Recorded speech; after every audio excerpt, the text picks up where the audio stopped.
Halo, perkenalkan nama saya Muhammad Afan Asdiansyah Rasyad, NPM 220659156 dari Teknik Perkapalan 2022. Perkenalkan, nama saya Muhammad Idris Jafif Sregar dengan NPM 2208288821 dari Program Teknik Studi Perkapalan.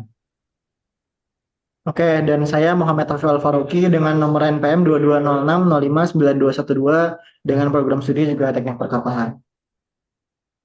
Pada video kali ini, kami akan mempresentasikan hasil eh, Team Based Assessment ujian komprehensif dari DTM FTWI 2025. With the next. Pada presentasi kali ini, kelompok kami mendapatkan topik utama itu tentang teknologi dan inovasi transportasi liquid carbon dioxide dengan subtopik pengembangan sistem pemanfaatan liquid carbon dioxide di atas kapal atau bisa disebut onboard carbon dioxide processing. Nah, penjelasan dari subtopik ini sendiri adalah untuk mengembangkan teknologi yang memungkinkan pengolahan karbon dioksida langsung di atas kapal, seperti untuk produksi bahan kimia atau pemanfaatan karbon lainnya. Baik, boleh langsung. Nah, apa itu onboard processing? Onboard processing ini adalah konsep memproses atau mengolah sebuah material secara langsung di atas kapal, makanya namanya onboard. Nah, pada presentasi ini, pengolahan karbon dioksida akan menjadi fokus utama dengan tujuan mengubah karbon dioksidanya menjadi material yang lebih berharga. Next. Nah, mengapa onboard processing? Onboard processing ini mendukung secara langsung komitmen industri maritim di Indonesia, yaitu komitmen untuk mengurangi emisi karbon menggunakan Carbon Capture Utilization and Storage atau CCUS. Nah, CCUS ini bekerja dengan konsep menangkap karbon dioksida dari emisi mesin kapal dan mengubahnya menjadi liquid carbon dioxide untuk kemudian diangkut ke lokasi penyimpanan bawah laut atau digunakan sebagai bahan baku. Nah, bisa dilihat dari gambar di sebelah, ini adalah skema CCUS yang ada di kapal secara umum ya. Jadi dia Jadi dia menggunakan sistem carbon capture yang biasanya diletakkan di belakang funnel dan kemudian karbon dioksida dari mesin akan diproses terlebih dahulu oleh carbon capture system di treatment sehingga emisi gas buang yang dari kapal bisa dipisahkan dan meminimalisir hasil gas buang yang dibuang ke atmosfer.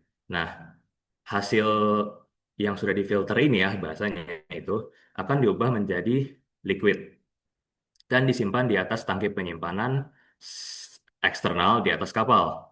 Nah, biasanya eh, karbon di- apa LCO2 yang sudah disimpan di atas kapal ini akan dikembalikan lagi atau diantar ke pelabuhan dan kemudian eh, ditransfer ke tempat lain untuk dijadikan bahan baku. Nah, boleh next. Nah, dari bahan baku yang saya maksud itu ada beberapa eh, potensi penggunaan yang bisa digunakan di industri. Nah, di sini bisa lihat ada eh, beberapa tempat yang bisa digunakan jika tidak melakukan konversi, yaitu seperti untuk food beverage, terus habis itu untuk greenhouse. Nah, itu juga bisa dikonversi untuk meng, apa namanya, menghasilkan barang-barang seperti chemical dan apa namanya, material bangunan di setelah diproses di darat. Nah, dapat dilihat di sini ada banyak potensi yang memungkinkan untuk terjadinya produksi di level industri. Nah, dari sini kami berpikir bagaimana jika proses pengolahan ini dilakukan di atas kapal, sehingga mungkin bisa digunakan di kapalnya sendiri atau setidaknya mengubah materi yang biasa dibawa oleh kapal itu menjadi lebih aman atau lebih berharga. Nah, dari hasil penelitian kelompok kami menemukan adanya satu solusi yang dapat solusi yang memungkinkan onboard processing ini terjadi. Nah, yakni akan dijelaskan langsung oleh teman saya. Oke, kemudian kita masuk ke pengolahan LCO2 sebagai bahan produksi dry ice. Jadi setelah tadi kita mengetahui bagaimana pemanfaatannya dan juga bagaimana penangkap karbon di kapal, kemudian kita harus tahu juga nih bagaimana pengolahan si LCO2 ini sebagai bahan produksi dry ice. Boleh di next.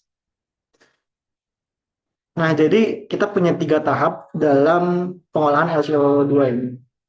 Jadi pertama, tentu aja ada tangkinya dulu. Jadi kita simpan di LCO2, liquid CO2-nya kita simpan dalam bentuk cair ya, dengan tekanan tinggi dan juga suhu yang rendah. Pastinya di tangki khusus ya yang buat menampung tekanan tertentu gitu ya.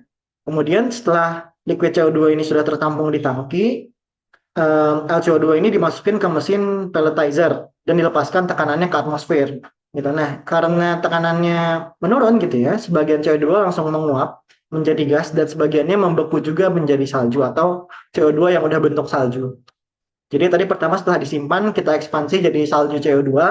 Kemudian setelah jadi salju CO2 ini, CO2 ini harus dipadatkan menjadi dry ice gitu. Simpelnya kayak gitu. Nah, tahap ketiga tadi adalah pemadatan atau dry ice container. Jadi di sini maksudnya di tempatnya itu di dry ice container. Jadi salju CO2 nanti dipadatkan, jadi ditekan, jadi membentuk dry ice gitu.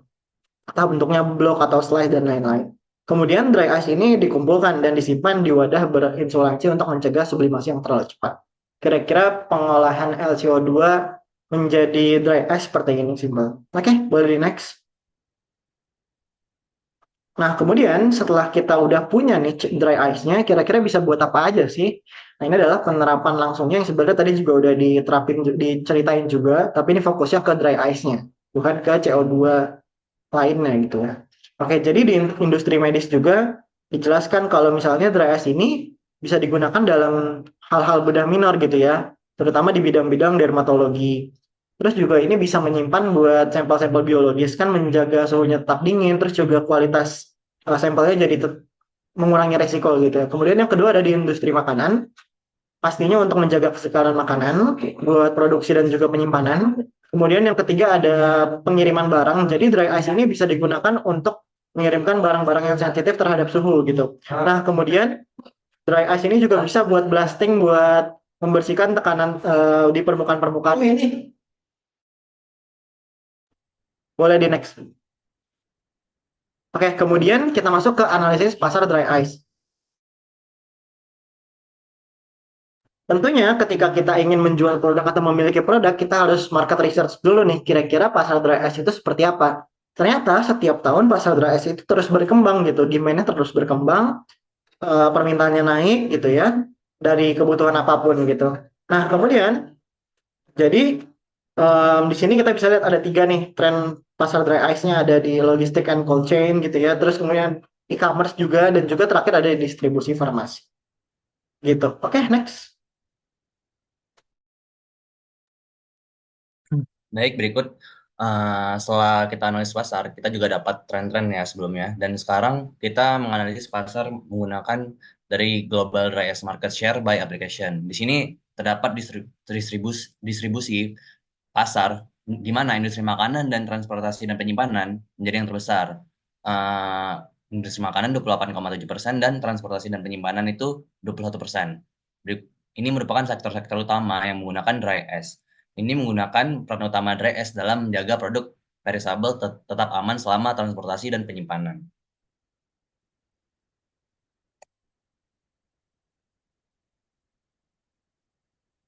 Berikut merupakan solusi yang kita gunakan untuk onboard dry ice production for LCO2 utilization. Tujuannya yaitu memaksimalkan penggunaan LCO2 sebelum dikirim ke lokasi penyimpanan CO2 dalam lapisan tanah deep silent aquifers.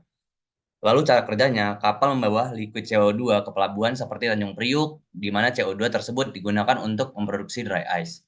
Dry ice disimpan di kapal dan dipindahkan ke tempat penyimpanan ketika kapal kembali ke pelabuhan.